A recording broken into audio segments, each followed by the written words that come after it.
Welcome to Homestead Happenings. This is a new series we're doing here on the homestead, and we hope you guys enjoy it. It's a way for us to bring you a little bit more of the ins and outs of what's going on here on the homestead and get a little closer to you guys, our audience. So I have already done my morning chores. Back there, the chickens are all set. Rabbits, they're all set. Update, if you didn't know, Mama Rabbit is still behind the camper because she's pregnant and was due yesterday.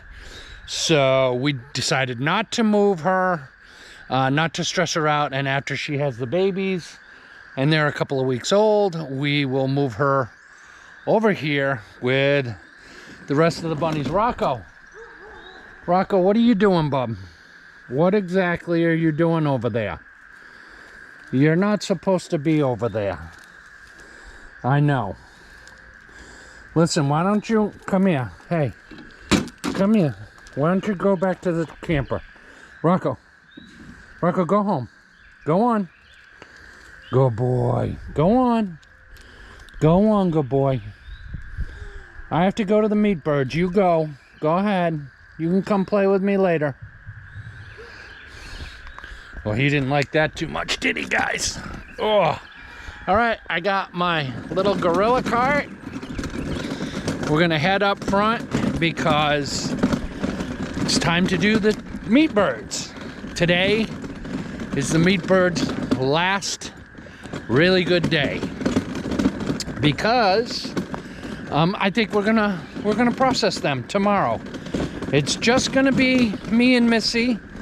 We're not gonna have any help this time around, which is fine. We have no problem, but we need to get these birds processed because we're gonna be ordering more birds and we need to make room for them, not only in the mobile chicken coop, but also in their feed barrel. So, because the chicks get a little bit different feed than the birds do when they're growing out. Take a look, guys. Missy's farm stand. Here, let me take you over there. Look at all the pretty flowers and vegetables she has. And these are zinnias just coming up. So, looking forward to that. Cut flowers. Ooh. That's gonna be fun. But let's get out here and take care of these birds and talk to you a little bit about meat birds and raising your own meat here on the homestead and what we've learned. Because this is our fourth or fifth batch of meat birds. And let me tell you guys, what a difference it makes in what we know now versus what we knew in the beginning, because we had never raised meat birds before last year when we moved to the homestead. So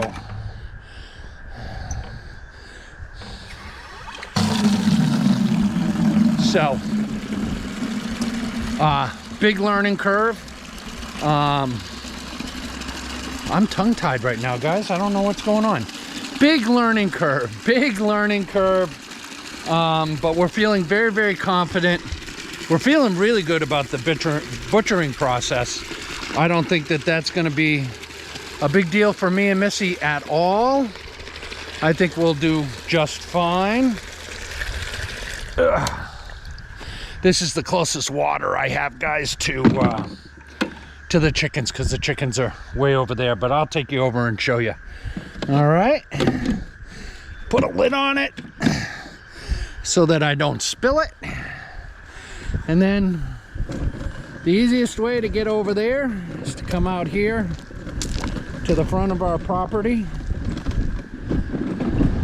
out to our nice rural country road, which I really, really like, living on a nice rural country road, dirt road especially. No heavy traffic. It's pretty quiet except for the cicadas. And as I say that, of course, there's a car going by. Oh, it's the neighbors. Neighbors are going by. So that is a blessing for sure. But back to the subject. Meat birds. I'll tell you guys, if you have the opportunity, I highly would recommend trying to raise your own birds, or in our case rabbits, or whatever else you can for your own meat, because the meat you get from the grocery store, and I don't want to disparage grocery stores or the way people raise that meat, because there's a very nice couple and they live about a quarter of a mile, half a mile through the woods that way. They have a meat bird chicken barn operation going on there, and they're a very nice couple, and I don't want to disparage them at all, but there are 30,000 birds in those chicken barns per batch. And for us here on the homestead, I'm sorry guys, I was looking down, I thought there was a tick on that leaf and I wanted to stay away from it. For us here on the homestead, we enjoy raising our own birds and knowing how that bird was raised, what it ate, what it foraged on, and the quality of its life, really. Hold on guys, I'm gonna open that up. Oh, I'm having a lot of difficulty this morning. And the quality of its life, and using our meat birds to help us manage our property. You see, this is the power line, the main line that comes down, heads out to the back, and we have used this to use the birds to manage this area. And you don't really have to look very far. You can see they ran up that way, they ran back this way, and they haven't been over here, and they ran up this way and are coming back. But there's our boys and girls right there. Let's take a look at them. Oh, they're nice and fat, nice and juicy, looking good and ready to go for sure. So we are going to be processing them tomorrow, but I need to stop for 1 second, guys, because I can't feed them and I can't water them and take care of them and have the camera in my hand at the same time. So we're gonna pause, and as soon as I get that done, I'll be right back. All right?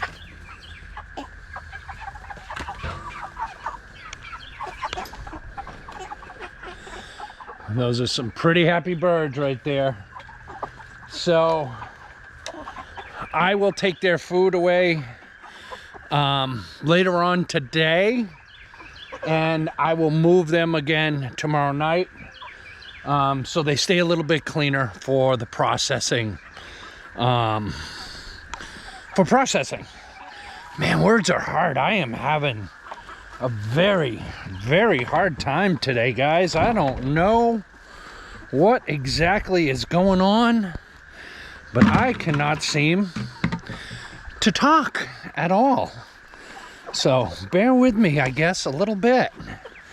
But let me get my stuff cleaned up and get my buckets back in our gorilla cart. And then we just gotta close up this fence. Oh, bad YouTuber. Did you see all that? Bad YouTuber. Look at, I'll just cut that part out. Anyway, yeah, so raising your own meat birds. We're very happy to do it. We like it. It does cost a considerable amount more for us to raise our own birds than it would be to go to the grocery store and get that meat from the supermarket at $1.99 or $2.99 a pound for, say, parched out breasts and different pieces like that. But, well, like I said, we know everything about those birds, and that peace of mind goes a long way. And the birds that we raise, guys, it's better. It's much better meat. It's better quality. Oh, wait a minute, guys. Look at, can you see that? Hold on. Let me see if we can get down there. We've got some chickens. We got some chickens, guys, that have been coming down the road and hanging out down here. I'm not really sure where they've come from, but I've seen them on my property. I've seen them on the neighbor's property. Let me see if I can get you a shot of this guy. He's kind of in the woods there. Yeah, he's right behind that tree, but we got this guy. See him? He's sneaking in now. And these guys, see them right there? I don't know where they're coming from, but they're hanging out down here, and frankly, I'm fine with that. They're foraging in the woods and eating bugs and ticks, which frankly are trying to eat me. So I'm okay with that. But yeah, it's a little bit more expensive, but we just really love the meat. It tastes better, it's juicier, and there's a big peace of mind knowing where your food comes from. So if you have the opportunity to raise your own meat, I would say go for it. Give it a try and see how it goes. But if you're living in a rural, an urban area, and or your city ordinance says you can't have chickens or rabbits or whatever, seek out your local farmer. Seek out your local homesteader and see if they have some meat they've raised available, because that farmer will be happy to tell you exactly how he's raising that animal, show you his practices, take you around in most cases, let you see what's going on. And yes guys, you are going to pay more money than you would at a grocery store to get a fresh bird or fresh rabbit or fresh lamb or fresh beef from the farmer. But it's a better quality meat. It's been raised better, and you're keeping your money local.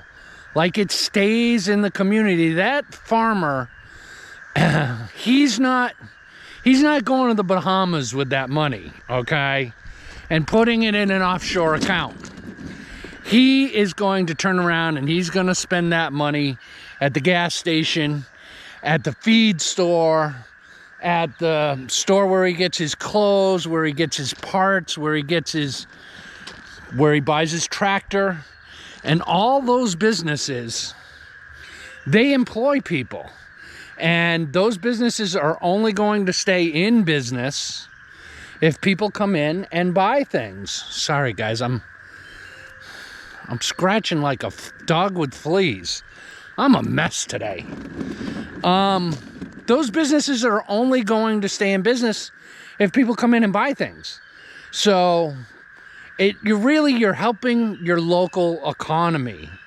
And frankly, guys, if you're paying $3, $3.50 a pound for breast of chicken, and I pretty much can guarantee that's Cornish Cross chicken, at the grocery store, wrapped in plastic on a cellophane tray, are you really paying that much more to get a better quality chicken for $4.50, $5 a pound, and helping out the local economy?